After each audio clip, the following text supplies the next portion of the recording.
बिस्मिल्लाहिर्रहमानिर्रहीम, अस्सलाम वालेकुम। आप देख रहे हैं प्रोग्राम नुक्ता इम्तियाज़ में हूँ आपके साथ मशल बुखारी। प्रोग्राम में हमारे साथ मौजूद हैं सीनियर तजज़ियाकार इम्तियाज़ गुल साहब। अस्सलाम वालेकुम।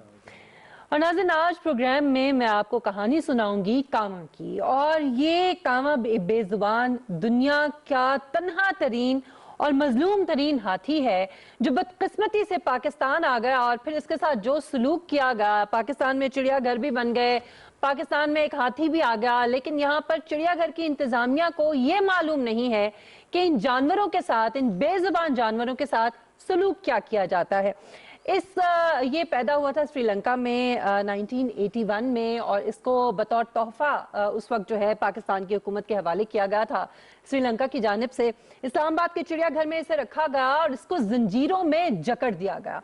और वो दिन और आज का दिन यानी तकरीबन 35 साल तक ये हाथी जो है ये जंजीरों में, आहनी जंजीरों में जकड़ा रहा। पहले एक तो कैद और ऊपर से तन्हाई, क्योंकि जाहिर है कि ये एक अकेला हाथी था। उसके बाद कुछ अरसे के बाद बांग्लादेश की तरफ से एक और हथनी जो है वो बतौर तोहफा पाकिस्तान को दी गई। इससे इसकी तन्हाई दूर हुई। लेकिन अफसोस के साथ ये कहना पड़ता है कि कुछ सालों के बाद वो हथनी जिसको सहेली का नाम दिया गया था पाकिस्तान के अंदर, वो भी जो है उसकी फौत हो गई वो, और इस तरह से इसका साथ जो है टूट गया और ये फिर एक बार फिर जो है तन्हा हो गया। नाज़रीन, ये सारी की सारी जो कहानी है ये सुनाने का मकसद ये है कि इस कदर बेहिसी का मुजाहरा न सिर्फ चिड़ियाघर की इंतज़ामिया, सीडीए की इंतज़ामिया और पाकिस्तान में आती जाती जितनी हुकूमतें हैं और इस मुआशरे की तरफ से कि एक जानवर के साथ आप किस तरह का सलूक करते हैं। और पाकिस्तान में न सिर्फ इंतज़ामिया उस चिड़ियाघर की, बल्कि जो लोग जाते हैं वहाँ पर तफरीह के लिए और लुत्फ़अंदोज़ होते हैं, अपने बच्चों को लेकर जाते हैं चिड़ियाघरों में, किसी को यह एहसास नहीं हुआ कि ये जानवर शदीद डिप्रेशन का शिकार था। और यहाँ तक साल हर साल से, चूंकि जाहिर है ये कैद में था, तन्हाई में था, तो इसको देख के ये पता चलता था कि ये शदीद नफ्सियाती दबाव का शिकार है। एक खातून जिसका नाम समर खान है, जो उस वक्त जानवरों की डॉक्टर बन रही थी, 2015 में अमेरिका से पाकिस्तान आई और उन्होंने विजिट किया इस चिड़ियाघर का। तो उन्होंने जाके जब उन्होंने इसको देखा कांवा को, तो एहसास हुआ उनको कि ये नफ्सियाती दबाव का शिकार है। उसके बाद एक कैंपेन शुरू होती है सोशल मीडिया के ऊपर, और 5 साल का अरसा लगता है ये रियलाइज करने में पाकिस्तान की हुकूमत को कि इसको आजाद किया जाना चाहिए। और बिलाखिर आज के दिन कांवा को आजादी मिली है। इसको वापस कंबोडिया भेजा जा रहा है, भेजा जाना था शाम के 6 बजे, लेकिन अब कुछ उसमें सुना यह है कि मसाइल का शिकार है। अभी इसकी वापसी जो है वो हो सकता है सुबह तक हो। आज इसी हवाले से गुफ्तगू करेंगे। और ये सारी कहानी तो मैंने आपको सुना दी इम्तियाज साहब, इसके ऊपर जितनी भी गुफ्तगू की जाए मेरे ख्याल में अल्फाज कम हो जाते हैं, क्योंकि एक जानवर के साथ जिस किस्म का सलूक 35 साल तक मुसलसल किया जाता रहा और अब बिलाखिर उसे छोड़ा गया। हालांकि साबिक वजीर आजम को खतूत लिखे गए, सीडीए इंतजामिया को खतूत लिखे गए, चिड़ियाघर की इंतजामिया को खतूत लिखे गए, पूरी दुनिया से लाखों लोगों ने पिटीशन को साइन किया सोशल मीडिया पर, लेकिन असर नहीं हुआ। बिलाखिर कोर्ट को बीच में आना पड़ा, फैसला करना पड़ा, और फिर ये वापसी हुई है। तो क्या कहेंगे आप इस पे, इस सारी तमहीद के बाद? अब काफी लंबी तमहीद हो गई है, अब तो मेरे कहने को थोड़ा रह गया है। लेकिन ये है कि जो अगर तकरीबन 60 एकड़ पे फैला हुआ जो मर्गज़ार था चिड़ियाघर इस्लामाबाद का, वो शायद पाकिस्तान की एक मिनी कहानी है, एक छोटा पाकिस्तान था।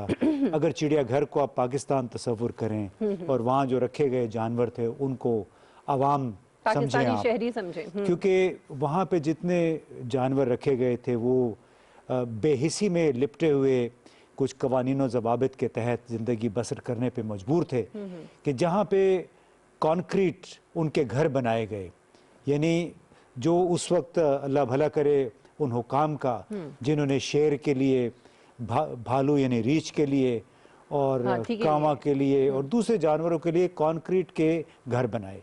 अब इनसे कोई पूछे कि खुदा के बंदो, क्या ये लोग जंगल में, ये जो जानवर हैं ये फर्शों पे रहते हैं, सीमेंट के फर्श पे? जंगलों को छोड़े इम्तियाज साहब, दुनिया भर के क्या चिड़ियाघर नहीं देखे? कोई ट्रेनिंग नहीं होती है यहाँ पे इन लोगों? तो बस उसमें आप देखिए ना, बाद में ये भी पता चला कि इनके लिए खाने पीने का बहुत सामान आता था, लेकिन उस पे मजे जो उड़ाए हैं वो चिड़ियाघर के इंचार्ज जो थे, जो अफसरान थे, उन्होंने उड़ाए। अच्छा। फिर हमने इस साल जुलाई में ये भी देखा कि इस्लामाबाद हाई कोर्ट के हुक्म के तहत शेरों को जब रीलोकेट करने की कोशिश की गई तो इन्होंने हरारत आग लगा दी ताकि हिद्दत से और धुएं से उनको उनके घर से निकाला जा सके। तो आप देखिए कि वो जब उनकी जो हालत हुई कुछ देर के बाद वो बेचारे इस जहान से कूच कर गए। अब उसमें अभी जो कांवा के साथ जो हुआ, बेचारा अकेला रह गया था। आप देखिए जब इनके वहाँ से यहाँ से ले जाने का सिलसिला शुरू हुआ तो एक पाकिस्तानी गुलकारा हैं नताशा बेग, तो उन्होंने जब गुज़िश्ता रोज़ बाहर, चूँकि एक तकरीब का बाकायदा एहतमाम किया गया था इसको रुखसत करने के लिए, तो आप देखिए जो आप तस्वीर पे देख रहे हैं जिस तरह कांवा लहरा रहा है, ये उस वक्त लहरा रहा था जब नताशा बेग अल्लामा इकबाल की जो शिकवा जवाब शिकवा नज़म है जिसमें मुसलमानों के दुख दर्द अल्लामा इकबाल ने बयान किए थे, तो जो ही वो म्यूज़िक शुरू हुआ तो ये कामा अपने ठिकाने से निकल के आके इसने झूमना शुरू कर दिया। तो आप देखिए कि उसको भी शायद अंदाज़ा हो गया था कि उसकी जो सख्ती है वो माफ़ हो रही है और उसको जो जिस बुरे तरीके से यहाँ पे रखा गया था कॉन्क्रीट हाउस में, उससे शायद निजात मिल रही है। अब जंजीरों से भी कुछ अर्सा पहले वो आज़ाद हुआ और फिर उसका इलाज भी हुआ। जंजीरों में वक्ती तौर पे रखते थे, जंजीरों से ज़्यादातर वक्त नहीं रखा गया। वो जब रात को उधर अपने घर चले जाते थे वहाँ पे जंजीर में बांध देते थे। अब पाकिस्तान का जो हमारा निज़ाम हुकूमत है, मुझे तो लगता है ये उसकी बिल्कुल एक वाज़ेह मिसाल है कि जो ऐसे ऐसे कवानीन और ज़वाबित हैं जो कि आवाम के लिए तो बहुत बड़ी रुकावट है, उनके लिए एक अज़ाब हैं, लेकिन वही कवानीन वही ज़वाबित जो हैं वो उमरा के लिए, अशराफिया के लिए बाइस रहमत भी होते हैं, उनके लिए रास्ता भी बना देते हैं। तो एक बड़े अफसोसनाक ये कहानी है जो इस्लामाबाद का मर्गज़ार चिड़ियाघर जो है वो अब तकरीबन ख़त्म हो गया है, क्योंकि उसमें इस्लामाबाद हाई कोर्ट के हुक्म के तहत उन जानवरों को अब उनके जो कुदरती पनाहगाहें हैं वहाँ पे पहुँचाया गया है। अब उसमें इस जो तकरीब हुई कांवा के लिए, उसमें ऑस्ट्रिया के इस्लामाबाद में जो सफ़ीर हैं वो भी मौजूद थे। तो आइए देखते हैं कि उन्होंने क्या कहा इस हवाले से हुकूमत पाकिस्तान के बारे में। सुनाइए। Before I'm thankful first of all to the Pakistani authorities that they take this humanitarian approach to support this Austrian organization for Paws, who has been doing a lot for animals all around the world. And Pakistan is giving a very, very good example of how a people and the government show a humanitarian approach, in this case to this poor and lonesome animal. देखिए Austria के ये सफ़ीर थे जो पाकिस्तानी हुकूमत का शुक्रिया अदा कर रहे थे कि बड़ी हमदर्दी की बुनियाद पे हुकूमत ने बिल आखिर कांवा को यहाँ से जाने दिया। फोर पॉज एक ऑस्ट्रियन तंजीम है और इसकी जो बानी अरकान में अमेरिका की मशहूर गुलकारा हैं शेर, वो भी शामिल हैं और ये उन्हीं की कोशिशों से सारा कुछ मुमकिन हुआ। उन्होंने गुज़िश्ता रोज़ वज़ीर आज़म के साथ मुलाकात भी की थी और उस मुलाकात के बाद वज़ीर आज़म हाउस से जो बयान आया था उसमें बताया गया कि वज़ीर आज़म ने इस अमर पर खुशी का इजहार किया है कि बरसा बरस पाकिस्तानियों में खुशी बांटने के बाद कांवा अब बिल आखिर कंबोडिया में इस हाथियों के लिए बनाई गई कुदरती पनाहगाह वहाँ पे अपनी रिटायरमेंट की ज़िंदगी बसर करेगा। अब अच्छा, इसमें एक और जो अब रखना डाला जा रहा है क्योंकि 6 बजे की फ्लाइट थी और उसमें वो शायद कुछ तंजीमी कुछ उमूर हैं शायद, क्योंकि इसकी ओवर फ्लाइट जो फ्लाइट ने भारत के ऊपर से गुजर के जाना था और इब्तदाई तौर पे कुछ खबरें इस तरह की आ रही थी कि शायद भारत ने इनकार कर दिया है इस फ्लाइट को भारतीय फ़िज़ाई हुदूद से गुजरने का, लेकिन हो सकता है जल्दी ये मामला तय हो जाए। तो मेरा ख्याल है हमारा ये कांवा पे हमने काफ़ी बात कर ली है। अगले सेगमेंट में हम जो बात करेंगे वो भी उन्हीं कवानीन व ज़वाबित के हवाले से जिसके तहत हम सब अपनी ज़िंदगी गुजार रहे हैं और जिसके नताइज इस मुल्क के आवाम भुगत रहे हैं। जो आम आवाम के लिए कुछ और है, अशराफिया के लिए कुछ और, इसी पर हम बात करेंगे एक ब्रेक के बाद। हमारे साथ रहिएगा।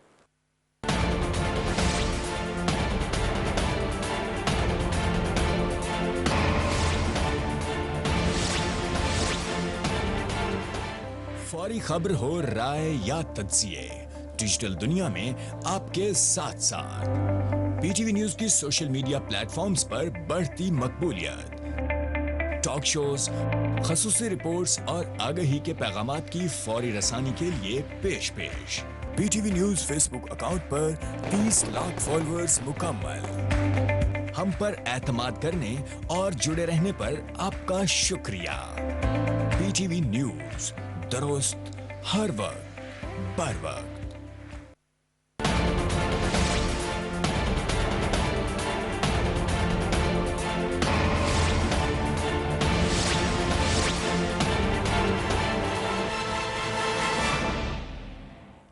Welcome back. नाज़रीन, हुकूमत के जो डिफरेंट इंस्टीट्यूशंस हैं पब्लिक सेक्टर के, वो अक्सर उनके हवाले से मसाइल और शिकायत जो हैं वो सुनने को मिलती हैं, और जाहिर है कि इनका बराह रास्त जो ताल्लुक़ है वो अवाम के साथ है, इन इदारों के मुलाजमीन के साथ है, और उन्हीं के ऊपर इसका असर होता है, चाहे PIA हो या पाकिस्तान स्टील मिल्स हो या दीगर इदारे हों। अभी जो हालिया दिनों में पाकिस्तान स्टील मिल्स के हवाले से, जिस पर हम बड़े अरसे से सुन रहे थे कि उस पर कोई ना कोई पेशरफ्त होगी, उसका हल जो है कोई निकाला जाएगा, जिसमें प्राइवेटाइजेशन की तरफ शायद जाया जाए, लेकिन अब लगता है कि कुछ हतमी तौर पर प्राइवेटाइजेशन का फैसला हुकूमत ने कर लिया है, क्योंकि गुज़श्ता दिनों 450 के करीब जो मुलाजमीन हैं उनको गोल्डन हैंडशेक दिया गया है, जिसके बाद से हम ये देख रहे हैं गुज़श्ता 2 दिनों से मुलाजमीन जो है वो सरापा एहतजाज हैं। इसी हवाले से आज हम गुफ्तगू करेंगे। इम्तियाज़ साहब, हुकूमत में आने से पहले इमरान खान साहब भी बड़े इसके मुखालिफ थे प्राइवेटाइजेशन के, पाकिस्तान स्टील मिल्स की, लेकिन अब लगता है कि हुकूमत जो है इस नतीजे पे पहुंच चुकी है। तो क्या कोई और ऑप्शन नजर नहीं आ रहा? हुकूमत कोई और कोई ऑप्शन नहीं है? देखिए, दुनिया भर में कहीं भी हुकूमतें कारोबार नहीं चलाती हैं। पूरी दुनिया में एक रुझान चला था 20 साल पहले प्राइवेटाइजेशन का, और उसी के तहत बहुत सारे अक्सर ममालिक में जितने भी सरकारी इदारे थे उनको फारिग किया गया, निजकारी में दे दिया गया, और उसके बाद वो मुनाफा बख्श अंदाज में चला रहे हैं। जिन मुल्कों में अभी तक ये इदारे हुकूमती कंट्रोल में हैं, चीन या रूस जैसे ममालिक, वहाँ पे परफॉर्मेंस ऑडिट बहुत ज़बरदस्त होता है, मुकम्मल जिम्मेदारी के साथ काम करना पड़ता है, परफॉर्मेंस दिखानी पड़ती है, तब ये सरवाइव करते हैं। अभी जो स्टील मिल जो है सिर्फ ये नहीं है, अब देखिए जो मेट्रो बस है, ग्रीन लाइन है, जो ग्रीन लाइन लाहौर में शुरू हुई है, वो अब तकरीबन $1.5 अरब का कर्जा हमने लेके बनाई है, उस पर सब्सिडाइज हम उसको चलाएंगे, वो कर्जा आवाम ने उतारना है। इस तरह जो मेट्रो बस है लाहौर में और यहाँ रावलपिंडी में, उसमें भी आपने देखा अभी 3 महीने से तनख्वाहें उनको नहीं मिली हैं, क्योंकि पाकिस्तान के पास इतने माली वसाइल नहीं है, हाईली सब्सिडाइज है, ये सब बसें अपने अखराजात पूरे नहीं कर सकती हैं। अब इसी तरह स्टील मिल जो है अब गुज़िश्ता 2-3 बरसों से समझे कि बेकार पड़ी हुई है, चल नहीं रही है, और हर साल उनके मुलाजमीन की तनख्वाहों के लिए हमें इस्लामाबाद से पैसे जारी करने पड़ते हैं, फिर उसमें और उसके ऊपर कोई 580 अरब रुपए का कर्जा, लाइबिलिटीज़ वगैरह हैं स्टील मिल पे। जब से नए ब्रिगेडियर को शुजा हुसैन है, उनको CEO लगाया गया, अब उनके खिलाफ पिटिशंस भी हैं सिंध हाई कोर्ट में। तो बहुत से गुनागो मसाइल हैं जिसकी वजह से प्राइवेटाइजेशन, ठीक है, इमरान खान साहब, असद उमर साहब ने भी कहा था कि हम ये प्राइवेटाइज नहीं होने देंगे, बल्कि बिलावल भुट्टो जरदारी साहब ने तो ये कहा है कि अगर ये हुकूमत उनको फारिग करेगी, जो 4,500 मुलाजमीन को, जिनको 23 लाख रुपए फ़ी वर्कर जो है तकरीबन आएंगे, इसको 10 अरब रुपए का पैकेज है जिसके तहत 4,500 लोगों को फारिग किया जा रहा है।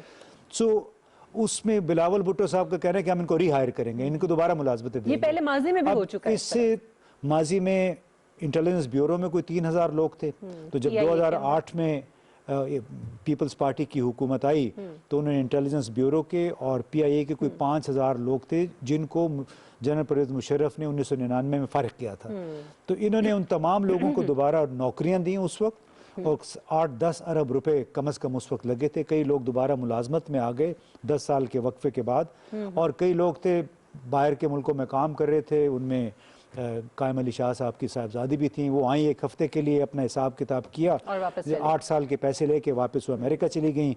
अब बिलावल साहब यही वादा उन लोगों से कर रहे हैं जिनको उस मिल से निकाला जा रहा है, जो कि मुसलसल खसारे में 580 अरब रुपए के कर्जे तले हैं। तो अभी इसमें इस वक्त हम इसी हवाले से गुफ्तगू करेंगे। मैं ज्वाइन के Pakistan steel mill stakeholders group के मेंबर हैं ममरेज़ खान साहब। बहुत शुक्रिया ममरेज़ खान साहब आपके वक्त के लिए। अब तक के हालात जो हैं वो सबके सामने हैं खान साहब, और हुकूमत जो है वो निजकारी की तरफ चल पड़ी, आप मुखालफत कर रहे हैं इसकी, तो क्या आपके पास कोई तजवीज़ हैं, इसके अलावा कोई ऑप्शन हैं?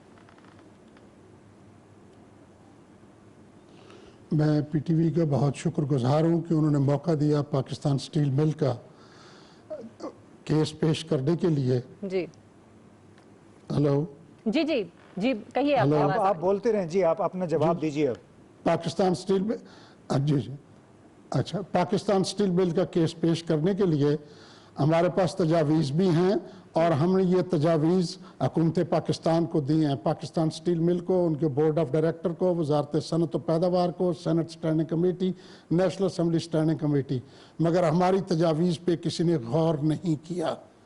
जहाँ तक पाकिस्तान स्टील मिल का तल्लक है, ये इनके लोगों को निकालने का तल्लक है, पहले ये देखा जाए इस चीज़ को कि पाकिस्तान स्टील मिल इस मकाम पे पहुँची क्यों।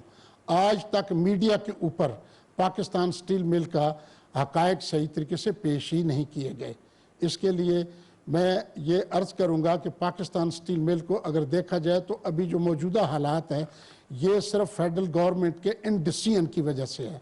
पाकिस्तान स्टील मिल के वर्कर्स को एक प्रोफेशनल मैनेजमेंट चाहिए थी और उसका चेक एंड बैलेंस होना चाहिए था। बदकिस्मती से यहाँ ऐसे लोगों को लगाया गया जिनको इंटीग्रेटेड स्टील प्लांट का कुछ इल्म ही नहीं था। जब वो यहाँ आए तो हमारे टेक्निकल लोग और नॉन टेक्निकल लोग में मिसमैच हुआ, वो अंडरस्टैंड ही नहीं कर पाते थे। अब इस पे आए तो इसकी की परफॉर्मेंस इंडिकेटर अगर देखें तो ये मिल 1985 से लेकर 2008 तक 23 साल ऑपरेटिंग प्रॉफिट में रही है और उसमें से उन 23 सालों में से 13 साल नेट प्रॉफिट में है। अब जो 2008 के बाद नीचे गई है उसका अगर देखा जाए तो ये कहानी शुरू होती है 2006 से। वो कैसे, आप देखें कि 2004-05 में प्रॉफिट हमारा होता है 6 अरब 73 करोड़। अगले साल 93 करोड़ क्यों होता है? क्योंकि मेरी प्रोडक्शन लो हो गई। मेरी प्रोडक्शन क्यों लो हो गई?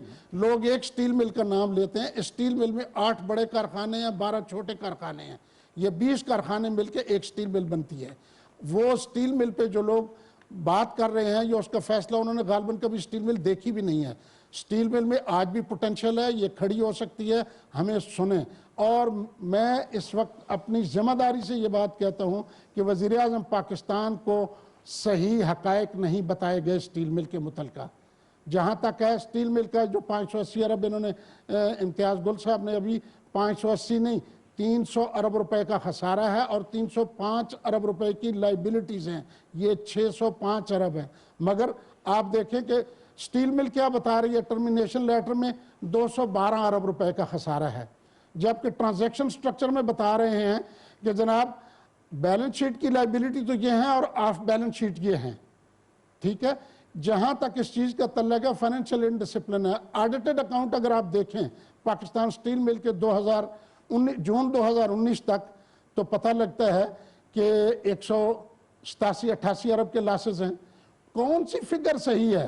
पाकिस्तान स्टील मिल का बिल्कुल वजारत सनत और पैदावार ने जिन लोगों को लगाया वो लोग स्टील मिल के मुतालिक जानता नहीं थे और उनका कभी पूछा ही नहीं है। हमने अगर कोई बात की, मेरी पाकिस्तान स्टील मिल की ट्रेड यूनियंस ने, मेरी अफसर एसोसिएशन ने, जॉइंट एम्प्लॉइज एक्शन कमेटी ने, ममरेज साहब आप ये कहना चाह रहे हैं, तो उनको किसी ने सुना ही नहीं। ममरेज साहब आप ये कहना चाह रहे हैं कि वफाकी हुकूमत यानी जो फैसला करने वाले हैं उनके पास आदाद शुमार ही नहीं है और न ही उनकी कॉम्पिटेंस है।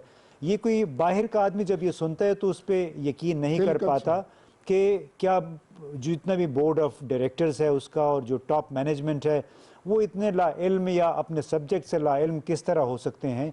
इसमें आप नहीं समझते कि ये बड़ा एक गोरख धंधा है कि इसमें घोस्ट वर्कर्स हैं, इसमें ट्रेड यूनियन है, उसमें निजी ग्रोहों में आपस में रस्साकशी है इसके कंट्रोल के लिए, कोई चीनी कंपनियों के हक में है, कोई मगरबी फर्मों का एजेंट बना हुआ है और उसकी वजह से हर एक जो है तो अपने अपने अंदाज में इसमें इंफॉर्मेशन दे रहा है। जहाँ तक बोर्ड ऑफ डायरेक्टर का तल्लक है 2006 से लेकर अब तक जितने बोर्ड ऑफ डायरेक्टर हैं they were non professional, not knowing anything. अब भी जो बोर्ड ऑफ डायरेक्टर का चेयरमैन बनाया उन्होंने अमेरिका के लाया, वो तो ऑयल प्योरिफिकेशन का बंदा है और कोई किसी का लकड़ी का कारखाना और किसी का कुछ है। बोर्ड ऑफ डायरेक्टर को जरा देखें तो सही, ये बोर्ड ऑफ डायरेक्टर बना कब? रही मैनेजमेंट की बात, अभी जिनको सीओ लगाया है शुजा हसन साहब को, वो कहते हैं जी स्टील मिल की ज़मीन अच्छी है, यहाँ पे सब्जियाँ लगाई जाए। स्टील मिल एक स्ट्रेटेजिक एसेट है, इसको जहाँ तक लोगों से काम लेना वो मैनेजमेंट का काम है। ये स्टील मिल अगर आप इसमें इम्तियाज़ गुल साहब जाएंगे, ये मिल का 21 जनवरी 1971 को MOU होता है 1 मिलियन टन का, 180 million rouble at gold parity 2.5% markup पे।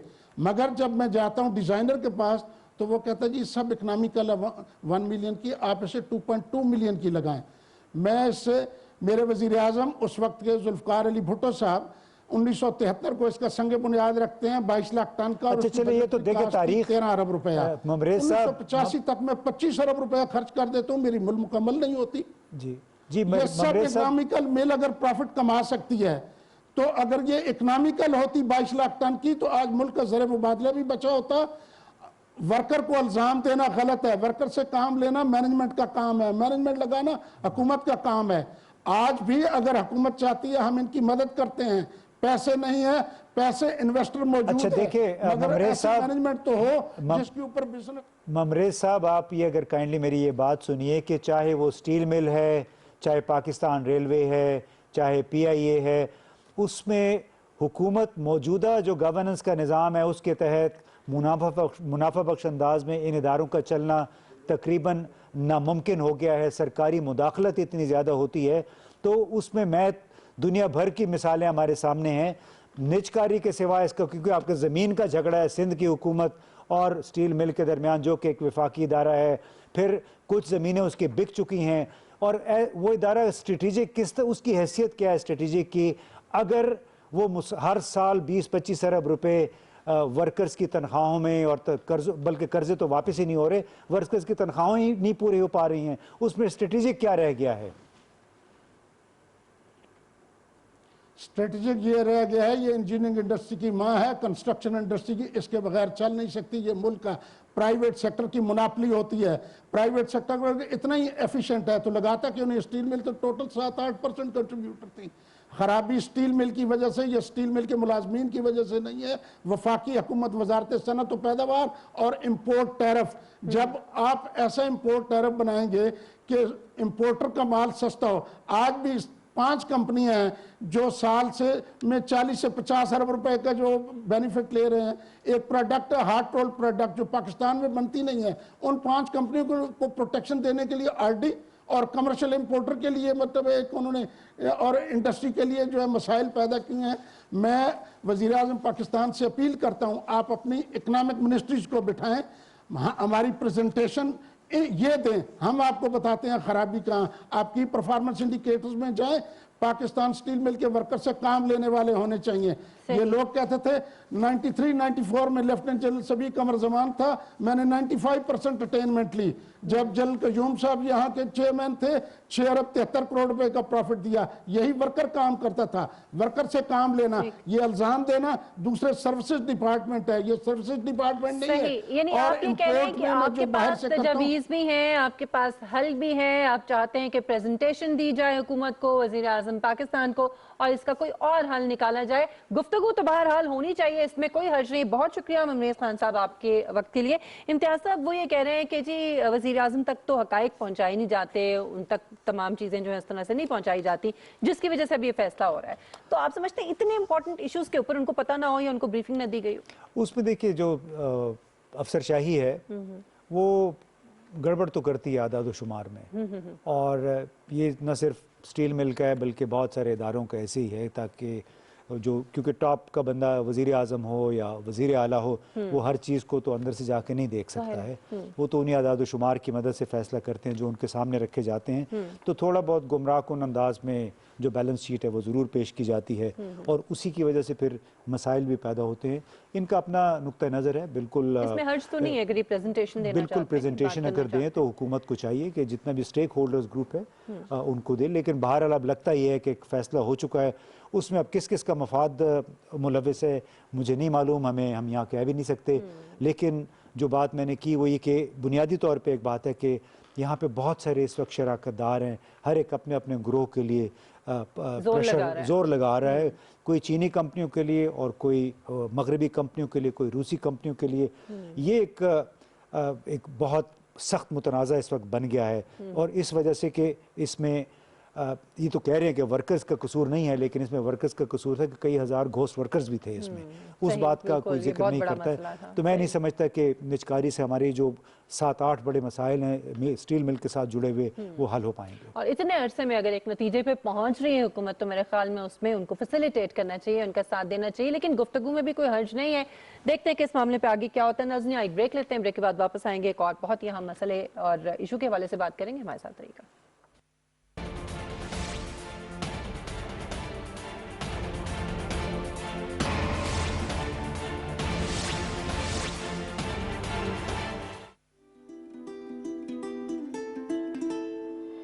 कोरोना ने दूसरी दफा हम पे हमला किया, मगर हम भी तैयार हैं, डट के मुकाबला करेंगे। लेकिन मुकाबला करेंगे कैसे? पहले से भी ज्यादा एहतियात करके। तो आइए एक दूसरे से मिलकर वादा करते हैं कि फेस मास्क ज्यादा से ज्यादा इस्तेमाल करेंगे और अपने हाथों को बार बार सैनिटाइज करेंगे। एक दूसरे से 6 फीट का फासला रखेंगे, ज्यादा रश वाली जगहों पर जाने से इज्तिनाब करेंगे। आइए हम सब मिलकर कोरोना को शिकस्त दें। अब एहतियात और भी ज्यादा, अब एहतियात और भी ज्यादा, अब एहतियात और भी ज्यादा, अब एहतियात और भी ज्यादा।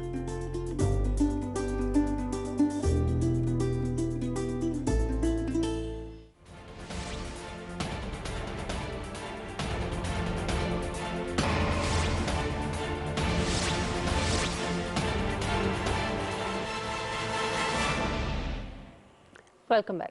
नाज़रीन, इस्लामी ताउन तंजीम यानी OIC की वज़राए ख़ारजा काउंसिल के का जो हालिया इजलास था, उसमें मकबूजा कश्मीर और इस्लामोफोबिया पर पाकिस्तान की पेश करदा करारदाद मुत्तफ़िक़ा तौर पर मंजूर की गई, जिसमें भारत की जो 5 अगस्त का जो इक़दाम है उसको मुस्तरद किया गया और इस इक़दाम को सलामती काउंसिल की करारदादों की तौहीन करार दिया गया। इसके अलावा इसमें यह भी कहा गया कि इसका मकसद जो है भारत का वो मकबूजा कश्मीर में आबादी का तनासुब तब्दील करना और कश्मीरियों के हुकूक जो हैं उनको छीनना है। इस करारदाद को पाकिस्तान की तरफ से बड़ी कामयाबी, बड़ी सिफाती कामयाबी जो है वो कहा जा रहा है। लेकिन गुज़श्ता इतने अरसे में इस्लामी ममालिक की इस इतनी बड़ी तंजीम और एक इतना बड़ा ये प्लेटफॉर्म था, इसको जो किरदार अदा करना चाहिए था खास तौर पे कश्मीर और फ़लस्तीन के मामलात के ऊपर, वो ये तंजीम अदा नहीं कर सकी। आखिर इसकी क्या वजह, आज इसी हवाले से हम बात करेंगे। और हमें ज्वाइन किया है इस वक्त हमारे ऑनरेबल गेस्ट वज़ीर आज़म के मुआविन ख़ुसूसी बराए इत्तलात रऊफ हसन साहब हमारे साथ मौजूद है। डॉक्टर साहब, बहुत शुक्रिया आपके वक्त के लिए। डॉक्टर साहब, OIC का जो किरदार इतने अरसे में खास तौर पे कश्मीर और फ़लस्तीन के हवाले से होना चाहिए था, वो नहीं अदा किया गया इस तंजीम की तरफ से, इसकी क्या वजह है? ये काफ़ी देर से इस चीज़ का शिद्दत से एहसास हो रहा है कि OIC इस्लामी ममालिक के कॉन्टेक्स्ट में जो एक उसका किरदार होना चाहिए वो नहीं रहा, और पाकिस्तान में भी इस शिद्दत को महसूस किया गया है। लेकिन ये अभी जो रिसेंटली 2 दिन पहले जो फॉरेन मिनिस्टर्स का OIC फॉरेन मिनिस्टर्स की जो कॉन्फ्रेंस हुई है, उसमें एक खुशगवार हैरानगी है कि उन्होंने कश्मीर के मसले को ना सिर्फ टेकअप किया है, बल्कि उन्होंने कश्मीर के बारे में अपनी करारदाद एक मंजूर की है, जिसमें कि वो तमाम इश्यूज़ जो हैं जिसकी निशानदेही पाकिस्तान करता रहा है फ्रॉम टाइम टू टाइम, वो उन्होंने टेकअप किए हैं। ना सिर्फ टेकअप किए हैं बल्कि उनके बारे में उन्होंने बड़ी डेफिनेटिव किस्म की प्रपोजल्स जो हैं उनको भी मूट किया है, उनको भी कहा है। इसमें हिंदुस्तान इंडियन ऑक्यूपाइड कश्मीर में जो जो कुछ कर रहा है, जो आबादी का तनासुब बदलने की कोशिश कर रहा है, इसके अलावा जहाँ वहाँ जो ह्यूमन राइट्स के सीरियस किस्म के इश्यूज बने हुए हैं, और इसके अलावा और 3-4 और जो उन्होंने काम किए हैं, एब्रोगेशन ऑफ 370 एंड 35A जहाँ से ये सारा मसला शुरू हुआ है, उसकी उन्होंने ना सिर्फ कंडेमनेशन की है बल्कि उन्होंने OIC के सेक्रेटरी जनरल से कहा है कि वो इस सिलसिले में एक रिपोर्ट तैयार करें जो कि OIC फॉरेन मिनिस्टर्स के अगले इजलास में जो इंसिडेंटली पाकिस्तान में होगा उसमें वो रिपोर्ट पेश की जाएगी। सो मैं in spite of the fact जो कि आपने बताया कि कुछ थोड़ी सी हमें डिसअपॉइंटमेंट्स होती रही हैं इन द पास्ट, ये जो एक proactive role OIC foreign ministers conference के लेवल के ऊपर प्ले किया गया है, ये एक मुस्बत तब्दीली है, एक मुस्बत आगे जाने की एक कोशिश है। एंड आई होप कि ये सब कुछ जो उन्होंने कहा है उसके ऊपर अमल दरामद होता है, और ये हम अगली फॉरेन मिनिस्टर्स की कॉन्फ्रेंस में इसको डिस्कस करते हैं और देखते हैं कि जी उसके बाद आगे किस तरीके से बढ़ा जा सकता है। लेकिन मैं ये भी इसके साथ साथ महसूस करता हूँ कि ये अब जो कश्मीर का मसला है, ये अल्फाज में बयान करने से आगे निकल चुका हुआ है। ये तकरीबन 1.5 साल हो रहा है, 1.25 साल तो हो गया है। अगस्त 5 2019 को, जिसमें कि जब ये एब्रोगेशन 370 और 35 हुआ था, उसके बाद बैनुल अक़वामी मीडिया में बहुत कुछ आता रहा है, EU में डिस्कस हुआ है ये, इसके अलावा ब्रिटिश हाउस ऑफ कॉमन्स में डिस्कस हुआ है, अमेरिकन कांग्रेस में डिस्कस हुआ है, कुछ दुनिया के लीडरान ने इसके बारे में अपने ख्यालात का इजहार भी किया है, लेकिन कोई सब्सटेंटिव चेंज नहीं हुआ, बल्कि हिंदुस्तान जो है जो उसने किया था उसको वो आगे बढ़ा रहा है। सो वी फील कि शायद हमें अपने तई कुछ अपनी पॉलिसी को रिव्यू करना पड़े और बियॉन्ड OIC भी हमें देखना पड़े कि जो काम OIC नहीं कर सकती वो हम किस तरीके से दुनिया के दूसरे फोरम्स के ऊपर जाके करवा सकते हैं, बिकॉज ये चीज़ जो है ये कंटिन्यू नहीं कर सकती है। रऊफ साहब, हुकूमत ने तो अपनी सवाबदीद के मुताबिक बहुत कुछ कर लिया है, लेकिन आप समझते हैं कि जो मौजूदा जियोपॉलिटिकल सूरत हाल है उसकी वजह से हुकूमत पाकिस्तान की कुछ लिमिटेशंस हैं, और उनका इजहार हाल ही में हुआ है जब मुत्तहिदा अरब अमारात ने पाकिस्तानियों के लिए अपना वर्क वीज़ा या वर्क परमिट जो है वो मुअत्तल कर दिए हैं। ये एक बहुत ही अहम सवाल है जो कि आपने उठाया है। बिल्कुल मेरी अपनी ज़ाती राय तो ये है कि ये उसी जियोपॉलिटिक्स का हिस्सा है। आपने देखा है कि मिडल ईस्ट में पिछले 2-3 महीनों में बहुत सारी चेंजेस जो हैं वो नमूदार हुई हैं। इसमें इज़राइल के साथ UAE ने अपने ताल्लुकात को इस्तवार किया है, बहरीन ने अपने ताल्लुकात को इस्तवार किया है, और इंटरनेशनल मीडिया में बहुत असर्टिव तरीके से आ रहा है कि सऊदी क्राउन प्रिंस की भी मीटिंग हुई है इजरायली प्राइम मिनिस्टर नेतन्याहू के साथ, जो कि सऊदी फॉरेन ऑफिस ने डिनाई की है। लेकिन ये सारे हरकत तो हैं हमारे सामने हैं, ये सारी तब्दीलियाँ जो है ये हमारे सामने हैं, और ये प्रेसिडेंट ट्रंप का इनिशिएटिव था, और ये उस सिलसिले में वो चाह रहे थे कि उनके इक़्तिदार के खात्मे से पहले which is going to be on the 20th of January next year, वो चाह रहे हैं कि शायद मिडल ईस्ट का जो नक्शा है उसको तब्दील करें वो, in the sense not physically but otherwise in terms of establishing relations between some middle eastern countries and Israel. तो इसमें उनको इनिशियल मूव जो उनकी है वो तो कामयाब रही है, लेकिन देखना ये होगा कि सऊदी अरेबिया क्या कैपिचुलेट करता है कि नहीं करता, या वो रेजिस्ट कर पाता है। अब उसके असरात, जैसा कि जो आपके सवाल की तरफ आते हुए, उसके असरात पाकिस्तान के ऊपर डेफिनेटली नमूदार हुए हैं और हो रहे हैं और होते रहेंगे। हमारी गवर्नमेंट की असर्शन तो ये है कि जी कोई डायरेक्ट प्रेशर नहीं है, और मैं शायद मतलब वो बिल्कुल ठीक भी कहते होंगे, लेकिन चूंकि पाकिस्तान बहुत एक करीबी ताल्लुकात जो रहे हैं उसके मिडल ईस्ट के साथ, खासकर सऊदी अरेबिया और UAE के साथ इन द पास्ट डेकेड्स, तो अब जो उनकी पॉलिसी में एक बेसिक चेंज आती हुई नज़र आ रही है, और उसकी मैनिफेस्टेशन भी अपने सामने आई है in the shape of UAE establishing relations with Israel and Bahrain, तो इसके असरात तो डेफिनेटली होंगे। कुछ और असरात हम पास में देख भी चुके हुए हैं। उन असरात में इन्हीं ममालिक के इंडिया के साथ क्लोज ताल्लुकात जो है, करीबी ताल्लुकात का उस्तवार करना और उनको इतनी तेज़ी से बढ़ाना, इतने कम अरसे में इस हद तक बढ़ जाना, वो भी इसी चेंज की, जियोपॉलिटिकल चेंज की कमाजी करते हैं। और पाकिस्तान के खासकर कश्मीर के सिलसिले में आपने देखा होगा कि पिछले 1.5-2 सालों से हमें बहुत कोशिश करनी पड़ रही थी कि हम उसको जो OIC के जो हेड्स ऑफ स्टेट्स या हेड्स ऑफ गवर्नमेंट्स हैं उनका इजलास बुलाएं, वो अभी तक नहीं हुआ, लेकिन hopefully between now and the holding of the next foreign ministers conference शायद उसमें भी ब्रेक थ्रू हो जाए। सही। अच्छा रऊफ साहब, G20 के जो तमाम ममालिक हैं वो भारत और इसराइल के हवाले से खामोश हैं, तो इसमें क्या आप समझते हैं कि पाकिस्तान जो है वो इन तमाम ममालिक की मुखालफत मोल ले सकता है, या अगर इन अदर वर्ड्स ऑप्शंस क्या है पाकिस्तान के पास? मैं मुखासमत की पॉलिसी की बात तो नहीं करूंगा, लेकिन मैं बात ये ज़रूर करूंगा कि हर मुल्क के अपने स्ट्रेटेजिक इंटरेस्ट्स होते हैं, हर मुल्क के अपने इकोनॉमिक पॉलिटिकल इंटरेस्ट्स होते हैं, और हर मुल्क, हर रियासत उन इंटरेस्ट्स को डिफेंड करने के लिए वो सब कुछ करती है, उनको प्रमोट करने के लिए वो सब कुछ करती है जो कि उसके अपने डोमेन में आता है। मेरा ख्याल है कि पाकिस्तान भी वो लड़ाई लड़ रहा है, पाकिस्तान भी अपने इंटरेस्ट के दिफा और उनको प्रमोट करने की लड़ाई जो है वो काफ़ी देर से लड़ रहा है, और इस हुकूमत के अंडर मेरा ख्याल है कि वो लड़ाई जो है वो बहुत ज़्यादा आयाम भी हुई है, क्योंकि बहुत क्लियरली, बहुत कैंडिडली और बहुत सब्सटेंटिवली सामने आया गया है, जो कि इससे पहले शायद पिछले कुछ सालों में हमारी वो पोजीशन नहीं थी।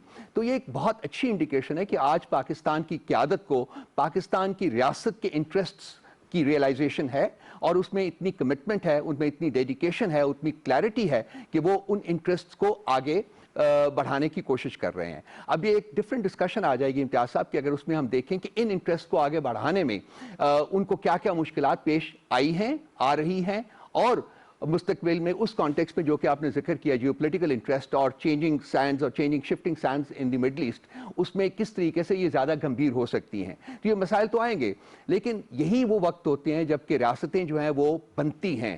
اور آج پاکستان میرا خیال ہے کہ اس ٹرانزیشن سے گزر رہا ہے جبکہ پاکستان ایکچولی پاکستان بن کے ابھرے گا, اور میرا خیال ہے کہ اس میں پاکستان کی جو پولیٹیکل اینڈ ملٹری قیادت ہے, جس قربت میں جتنے کوہیشن کے ساتھ وہ کام کر رہی ہے, وہ ایک بہت بڑے فیکٹر کے طور کے اوپر ایمرج کرے گا.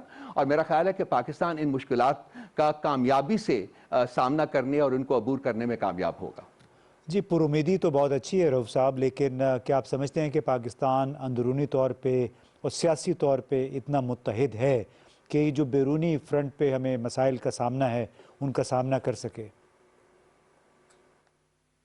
آپ کی جو سٹیٹمنٹ ہے, میں خود ذاتی طور کے اوپر بلیو کرتا ہوں کہ نہیں, جو پولیٹیکل کوہیشن ہونی چاہیے, level of political cohesion with in the country, وہ اس وقت موجود نہیں ہے.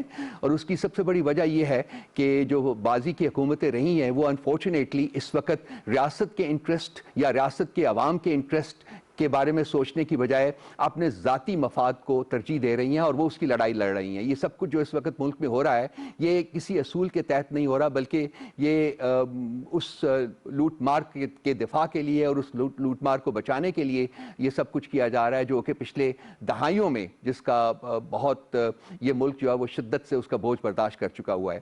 تو یہ کہنے کے بعد میں یہ بھی ضرور کہوں گا کہ ریاستیں اس وقت کامیابی سے لڑائیاں لڑ سکتی ہیں جبکہ ان میں انٹرنل کوہیشن ہوتی ہے, اور وہ پولیٹیکل کوہیشن بھی ہونی چاہیے. مثلاً if you go back in history تو 65 میں جو لڑائی ہم نے لڑی تھی, اس وقت آپ نے ایک unparalleled قسم کی کوہیشن اس ملک میں دیکھی تھی, اور ہم اس جنگ میں ایک چھوٹا ملک ہونے کے باوجود ہم نے کامیابیاں حاصل کی تھیں.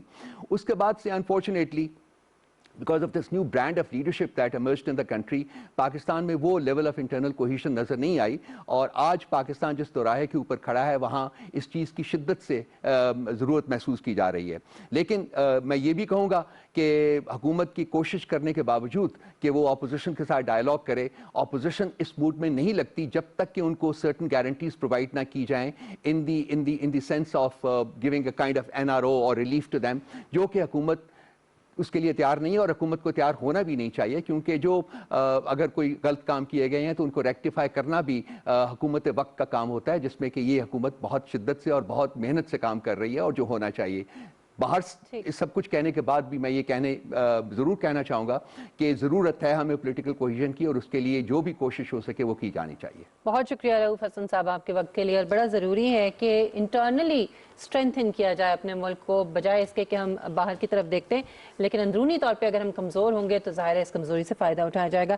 امتیاز صاحب, گزشتہ پروگرامز میں ہم بات کرتے رہے ہیں افغانستان کے امن عمل کے حوالے سے, اور اس میں آپ یہ کئی بار کہہ چکے ہیں کہ امریکہ میں جو اب تبدیلی حکومت کی ہونے جا رہی ہے اس کے اوپر بہت زیادہ انحصار ہے افغانستان کے اندر جو امن ہے اس کا, اور اس میں کچھ اشارے جو ہیں وہ تو افغان حکومت نے پہلے دیے, کچھ اقدامات کر کے, کچھ فیصلے کر کے, اور اب آج جو 2 خودکش دھماکے ہوئے ہیں طالبان کی طرف سے افغانستان کے اندر, اس سے بہت حد تک صورتحال واضح ہو رہی ہے. سو ایسا لگتا ہے کہ بہت مشکل حالات آگے آنے والے دنوں میں دیکھنے پڑیں گے. دیکھیے, ایسے لگ رہا تھا کہ طالبان نے امریکہ کے ساتھ وعدہ کیا تھا کہ خودکش حملے بند ہو جائیں گے, لیکن آج جو 2 خودکش حملے ہوئے ہیں, ایک غزنی میں ہوا اور ایک زابل کے دارالحکومت کلات میں ہوا ہے, اس سے ظاہر ہوتا ہے کہ طالبان نے اپنی کمٹمنٹ توڑ دی ہے, پیچھے ہٹ گیا. اور اس کی بنیادی وجہ وہ لے تو لال ہے جس سے کابل حکومت کام لے رہی ہے, کیونکہ گزشتہ روز ان کے جو ترجمان ہیں ڈاکٹر نعیم وردک, انہوں نے ایک باقاعدہ ویڈیو پیغام جاری کیا, اور پیغام شاید اگر پروڈیوسر صاحب پلے کرنا چاہتے ہیں تو پہلے پلے کریں. دکھا دیجیے علی. بسم الله الرحمن الرحیم. د بین الافغاني مذاکراتو د وروستیو حالاتو په اړه باندې وضاحت. د بین الافغاني مذاکراتي ټیمونو ترمنځ د بین الافغاني مذاکراتو طرز العمل په 21 مادو کې د 2020 کال د نومبر میاشتې په 15 نیټه باندې تکمیل او نهایی شوی دی. نوموړی طرز العمل د کوربه یا مسهل په حضور کې د 2020 کال د نومبر د میاشتې په 18 نیټه په پښتو او دري ژبه ولوستل شو. د دواړو مذاکراتي خواو له تایید وروسته یوه نسخه کوربه او یا مسهل ته هم ورکړل شوې ده.